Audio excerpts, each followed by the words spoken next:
हे guys, welcome back to my channel Surabhipuri. So आज मैं आपको बताने वाली हूँ मराठी में, शायद आपको समझना है लेकिन ये मराठी में वीडियो बना रही हूँ मैं। सो आई होप आपको अच्छा लगेगा। मैं यहाँ पे अपने रिलेटेड कुछ स्टोरी बताने वाली हूँ आपको, जो आप सुन के शायद मुझे समझने की कोशिश कर पाओ और आपको समझ पाए कि मैं क्या कहने वाली हूँ। आयुष्यभर लक्षात राहणारं हे वर्ष, कारण या वर्षी स्वतःला सर्वात जास्त कमजोर होताना पाहिले, तर दुसऱ्या बाजूला स्वतःला ताकदवान होताना सुद्धा पाहिले. स्वतःसाठी दुसऱ्यांसमोर झुकताना पाहिले, तर स्वतःसाठी स्वतःची बाजू मांडताना सुद्धा पाहिले. यावर्षी पाहावी तशी वेळ चांगली गेली नाही, पण त्यावेळेचे आभार नक्की मानावे लागेल की इतकी वाईट वेळ आली असूनही मी खचली नाही. आणि वाईट वेळ आली म्हणून आपल्याला आपले कोण हे समजलं.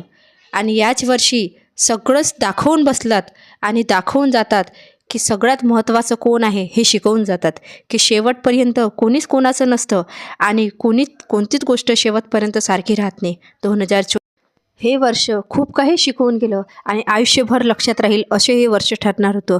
पण स्वतःला खूप मजबूत करून आणि खूप स्वतःला खंबीरपणे ठाम ठेवून आज 2025ला नक्कीच विचार करणार की काहीतरी करून दाखवावं.